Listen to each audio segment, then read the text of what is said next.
All right, welcome everyone. So I'm going to work through this still life demo for you here. You've all seen already the still life that I'm going to be working from on the PowerPoint lecture and on the slides uploaded to Canvas. So first thing you want to do when you're after you set up your still life, right? After you set up your objects, is decide which way is best to orient the page, right? If you're going to do it horizontally or vertically. For this one, looks like it would be best to do it vertically. And you notice here I'm using a rather small little pad of paper here, much smaller than what you guys are using. I'm doing this just so I can, make this more quickly for you, so I can demonstrate the approaches and the ideas you want to use or incorporate with without having to do it 3 or 4 times the size I'm about to do it, and thus making it much longer to appropriately show you the ideas or the technique. So again, as I look at this setup, I want to decide if I want to draw vertically, if it will fit best in kind of a portrait orientation or a landscape horizontal orientation.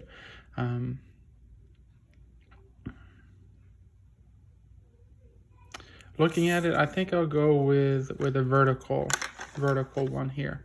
So first I'm starting off with a very light pencil. Here I have a 2H. Let's see. You can see that pretty well. Normally I'd want to start with like a 4H or even a 6H. You can still see that well. So I'll start off with a 4H. Again, as you've talked about in the past, the reason I want to start off so lightly is that I can easily erase it, and the 4H can be completely erased, so I can just draw over it later. So again, like we talked about before, I'm going to start off holding my pencil quite far down on it, rather like this, as one would when they're writing.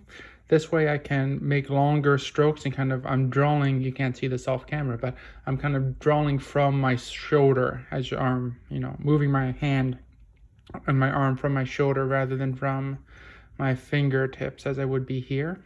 Right? This will allow me to do larger, looser kind of sketches to begin with. So the first thing I want to do is kind of set up what will become the ground plane, or I want to establish the proportions of the drawing here, right? And again, holding it way down here, I want to kind of start building in and kind of suggesting, making little notes to myself, or kind of thinking, all right, here for this the pear, that's part of the setup, right? Having that in there, okay?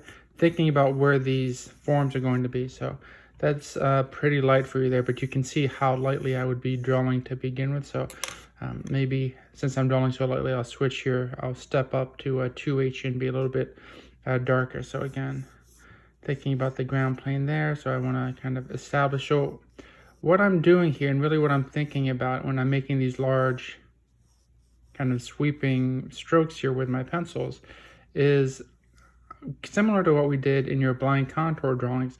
I'm kind of looking up at the still life and letting my hand kind of trace what my eye is doing as I'm moving around the form. Again, I'm not thinking about the contour so much right now. Rather, what I'm thinking about is the space or the mass of the object, or the space in which that it's occupying.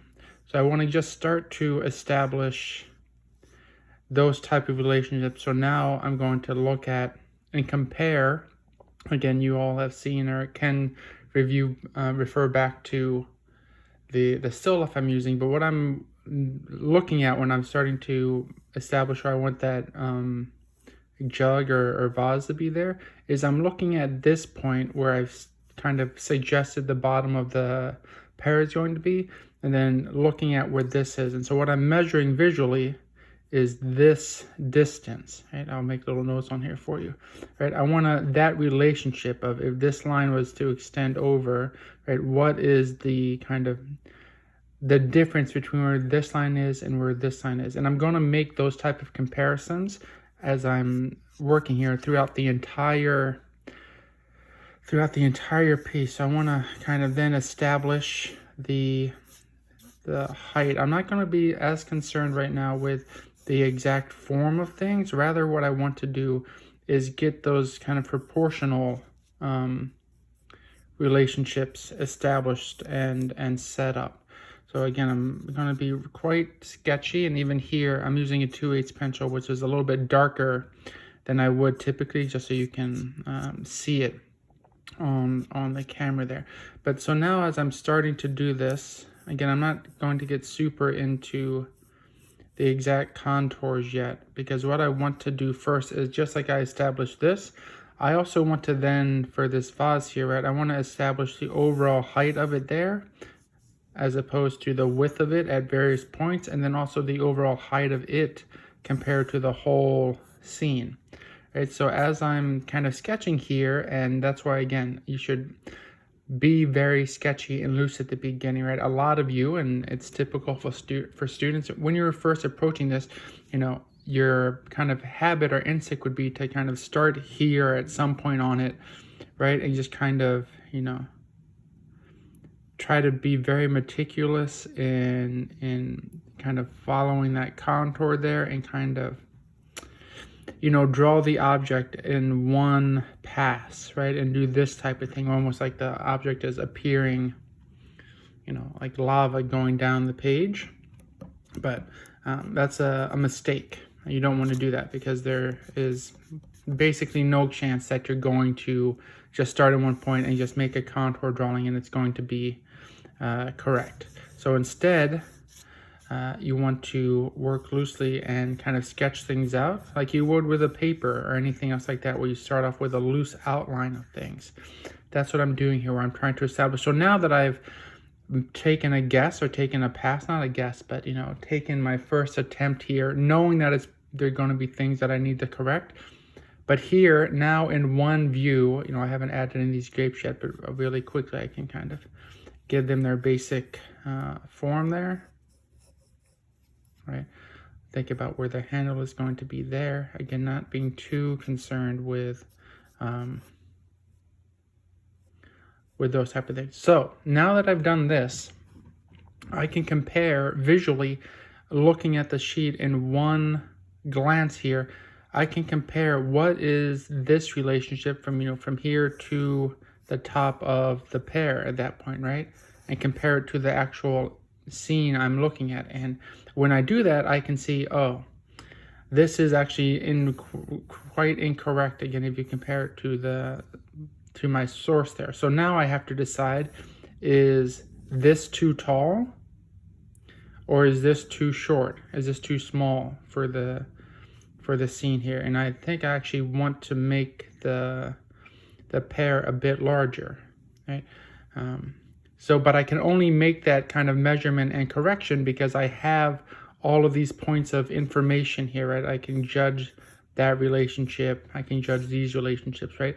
With just the pear by itself, right? Again, if I had started like I did here and just wanted to start doing the pear in a very meticulous way around, for one, I probably wouldn't get the silhouette correct anyway, but then also I'd be locked into it being there, because I would have spent all this time doing it and I would have drawn with heavy lines and all that. But by keeping it nice and loose like this, I'm not married to any of those decisions. So I can just come and, all right, this needs to be bigger, so, or, you know, larger within the scene there, right? So I can start to expand that. But again, the only way I can see that this needs to be larger is because I'm comparing it to the vessel, to the vase there, right?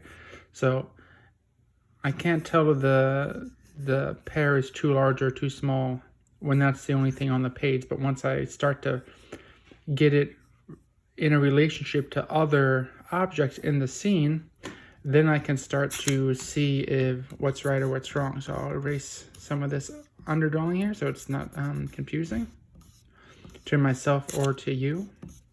Right, never mind that. One of the pitfalls of just using a little notepad here, but again, I'll be able to demonstrate this much more quickly in a smaller version of this. But So again, you'll do a larger, 18 by 24 drawing, but this will be a nice, the techniques here are all going to be the same.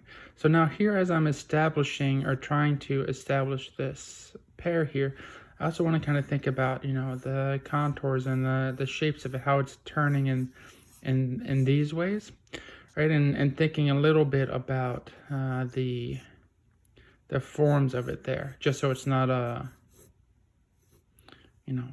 like a blob or just a semi-formless object down there. So anyway, again, I won't go through and draw it all out yet. Again, I just want to start to establish some relationship. So now I think this is a little bit better. That's where those top of the little flutes you can see on the vessel. I can also now see, all right, maybe this probably needs to flare out a bit more. That I drew the sides too vertically. Again, these are all the kind of things I expect to have to fix after my first pass, which is why I draw so loosely to begin with, because as I add more and more decisions and add more and more information, I'll be able to see more and more things that need correcting, right? So I'm going to keep looking at it. For instance, I just glanced up and I want to now measure the distance between the top of the handle here, and the bottom of the rim there. I want to judge this, right? And so by doing that, I'm going to think, and look at, say, okay, where is this handle actually coming out, so I can get that proportion right. So at the beginning, when you're working all these out, spend a lot of time, really kind of try to hold back from shading or from putting in details until you start to really refine these decisions and get things where they ought to be, right? Again, it's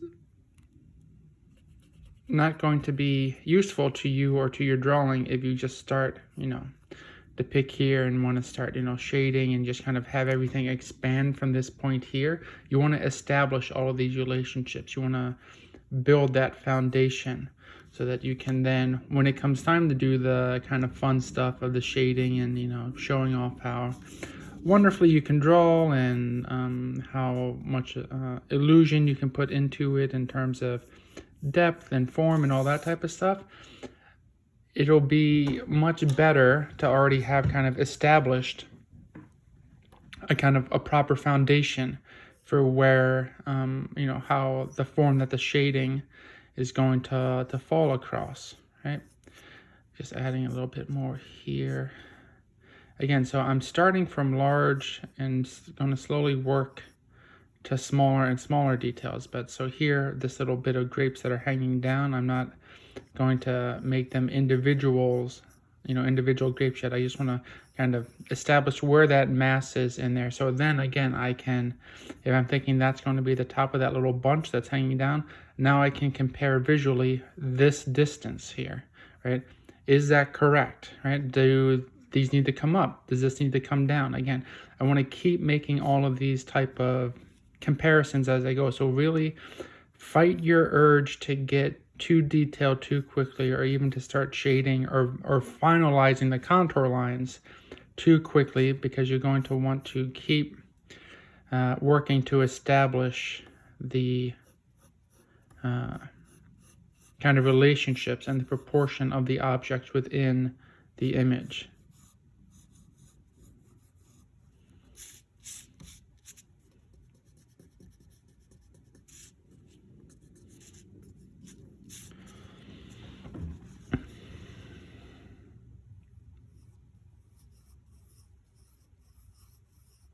A little grape fell off down here.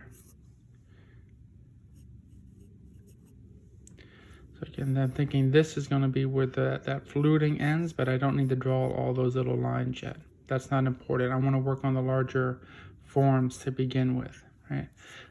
That it's also can be useful, again, when you saw when I was doing this, I was kind of doing this type of thing, drawing the entire length in one go again as I'm holding it so far back there, right? I've started to kind of come up to about midway point here, but I'm still, when I'm drawing this, I'm drawing with my shoulder rather than my wrist or my finger, so that I can, in one stroke, go from where I think this point is, where the kind of spout meets the body of the vessel, to the bottom corner down there. I can just kind of draw that in one go rather than doing this type of thing where I'm slowly kind of doing that, because I don't want that level of you know, concrete decision yet. I'm still trying to establish both the proportion of the vessel within itself, or within the image, as well as proportion within itself. So, you know, the relationship of this distance. Now, part of this is obscured by the pear there, right? But that distance compared to this distance compared to this distance, kind of how am I getting that kind of the form of it correct, or do I need to change the pitch of the side of the vessels, the slope there of the side of the vessel?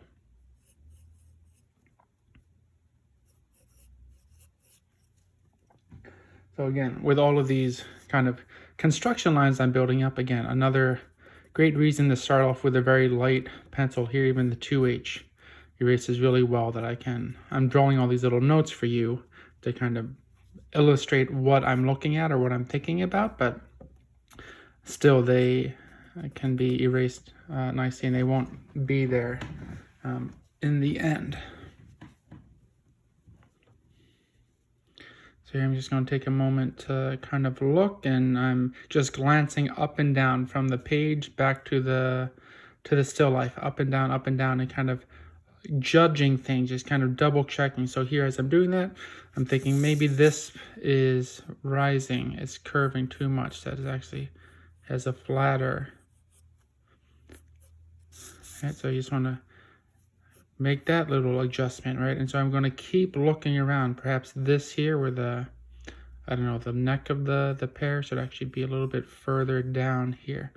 And it's not a bad idea, again, like you did in your cross contours. As I'm thinking about this, you see in the image I posted that all of this is in shadow, so it can be a little difficult to decipher. So even kind of doing this type of thing where I'm drawing around it and kind of thinking, both visual with my eye, but then also on the page, I'm thinking, all right, this form is going around like this, so then where is this part going to be where the stem comes out there? I don't know all my all of my fruit anatomy, but whatever this little pit is here where the stem comes from, right?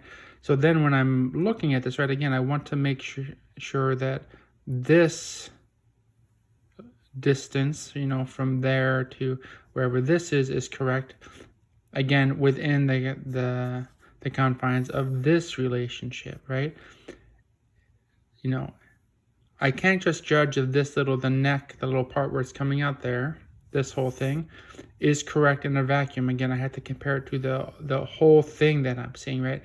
Is this kind of the body of it? Is that the right proportion? Is this segment correct in view of the entire length that I can see, even though I'm seeing it at kind of in perspective, right? We're looking down it slightly rather than it being in profile. So those are the type of relationships you want to spend a lot of time judging and getting correct. Keep kind of within the scene, but also within the objects themselves, right? That's going to tell you, you know, part of this will come naturally, right? You can tell that this isn't going to come out way to there, or, you know, the handle isn't like that, right? You can see some of those things, you know, naturally, but you'll still need to kind of spend a decent amount of time judging those relationships in order to get your drawing to accurately reflect the proportions of the scene you're setting, right? So as I mentioned in the lecture on Canvas, you're going to submit a photograph of the still life you're drawing, so that we can all compare the scene you're drawing to what you've drawn, right? And so, you know, if we couldn't see the scene, or if you couldn't see the scene I'm drawing, you'd have no way of knowing if this was right, what the vessel was supposed to look like, or things like that. So in the kind of the real world, some of that is less important, but you still want to develop the skills so that you can accurately measure that, because it applies to all kind of forms of excuse me, all forms of drawing where you need, any type of observational drawing. You're making these type of measurements, these type of comparisons as you're drawing, whether it's figure drawing or still life or landscape drawing, whatever. If you're trying to have your work or your painting, whatever, your sculpture, look like what it is you're trying to represent, you need to be able to do this type of analytical kind of construction of the objects within the composition, right?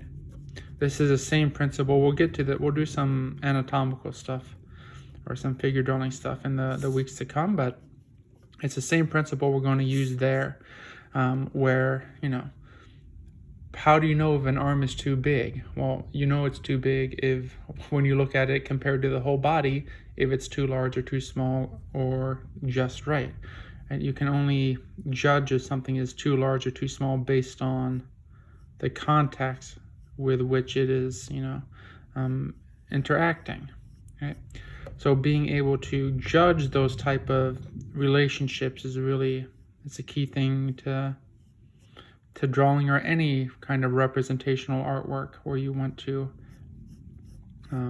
again, make something look like what you see, make your image look like what it is you're viewing there. So I'm kind of going through and building this up a little bit, the contour here as I'm speaking to you, but really, again, it may be a little bit too early to get kind of that level of specificity there. I went off on kind of a just kind of like working as I was speaking, but really, again, I want to establish all these things, and I think really I'm already pretty close. Again, you don't have to make things exact right at the start, but again, I want to get the general relationships, because as you know, this is going to be a bunch of grapes. So I'm not concerned about getting each little, the radius of each grape correct yet. But what I am interested in is getting this relationship. And where does this last grape end? And how far away is it from that, right? What is this relationship here, right? The negative space has a shape. So again, to review, these objects here, the grapes and the pear and the vase there, those are all the positive. That's all positive form or positive space in the image. So everything around them here, all of this stuff, is the negative space. But the negative space has a shape too, right? The space here within the handle, that has a shape. So when I'm drawing, or when one is drawing, I can draw both the positive space, but I can also use the shape here of the negative space and kind of draw that shape, or look at what this shape is from here where the handle inserts to the high point of the handle there versus where those grapes are hanging out, and this kind of shape in here. By comparing that to what I see in the actual setup, the actual reference, I can judge what is correct or what is incorrect there, right? So again, you want to just kind of build up these relationships. And that's what we're going to do for the first week here. Your homework is going to be to sketch out your, first set up your still life, then make a sketch kind of like this. I'll stop this demo in just a minute, so not to get too far ahead of where I want you to be. But we're going to, when we have our next online class meeting, we're going to compare your setup versus what you've drawn. So the point you should be at is just about here, or maybe even a little bit behind where I am now as I'm kind of progressing forward here. But establishing the proportions of the of the composition, right? Making this as tall as it should be. You'll have your own setup, but those are the type of things you want to look at. And even here, as I look, this might need to be a little bit more narrow, more pitched in there, just a bit. But again, I can only see that as I'm establishing more and more relationships and essentially giving myself more and more information from which to work. So don't start shading or anything like that yet. Instead, for next week, what I'm going to want to see and what we're going to look at is just the kind of the construction, the underdrawing that you've made of the scene. So, it's fine to have all these type of lines still in there, all these kind of construction, visual measurements you're making, all that type of stuff. No worries. Don't feel like you need to, you certainly should not have a completed drawing before next week. But again, I want to really look at and really focus with you, because this is an important skill to learn, this kind of analyzing the structure, analyzing the relationships. Even as I speak now, looking at this grape, and actually the bottom needs to come up a little bit more to there rather than there.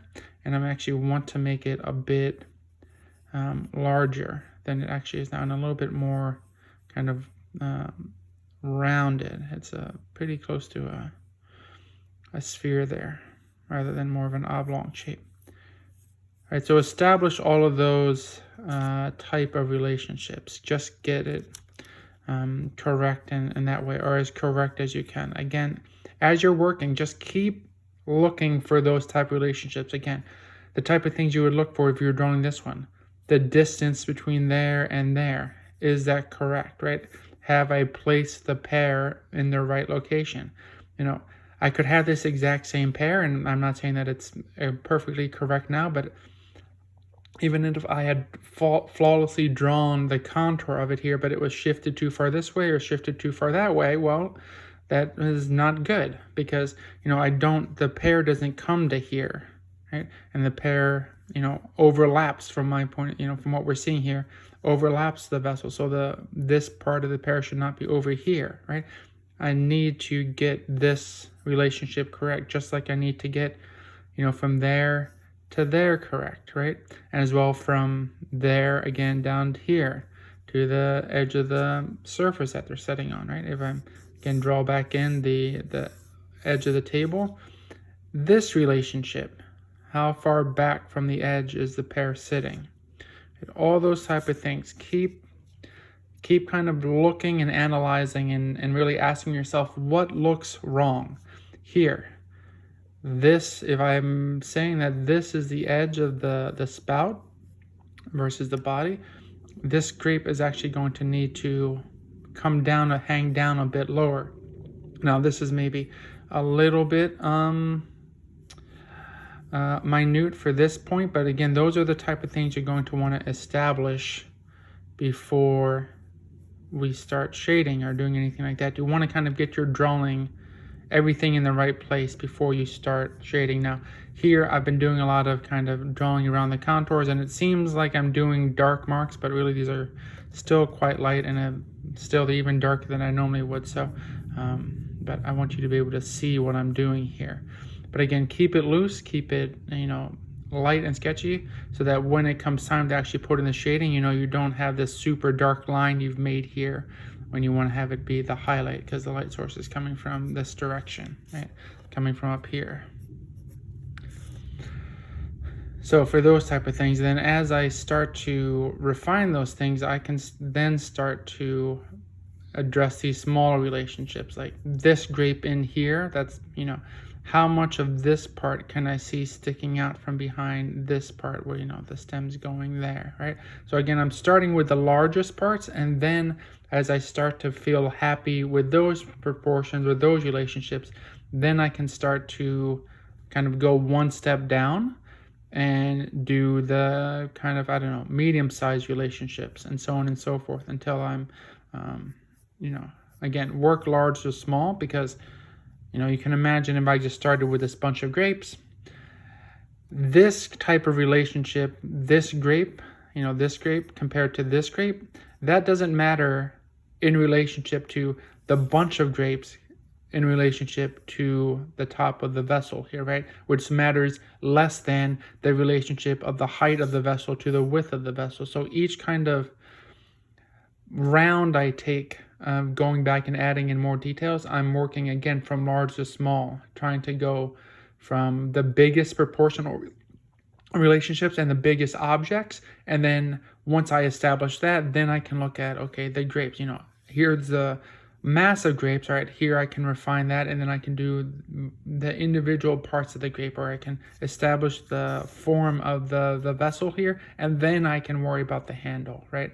Or then I can worry about, once I establish this relationship from the top edge down to the bottom, then I can look at this relationship from the top edge to the kind of shoulder there, the joint between the spout and the body of the vessel, or then again this relationship, right, from there to there. So as I'm building on those things, I'm then kind of going down and down and down in terms of specificity and the focus of those relationships. But first, again, work large to small. I can't stress that enough. Start with the big relationships and the large objects, and then you work your way down to the smaller ones, but always kind of looking at and trying to compare the relative proportions and heights of things as you're working. All right, so that's it for part 1. Look forward to seeing what you all produce next week. Thank you.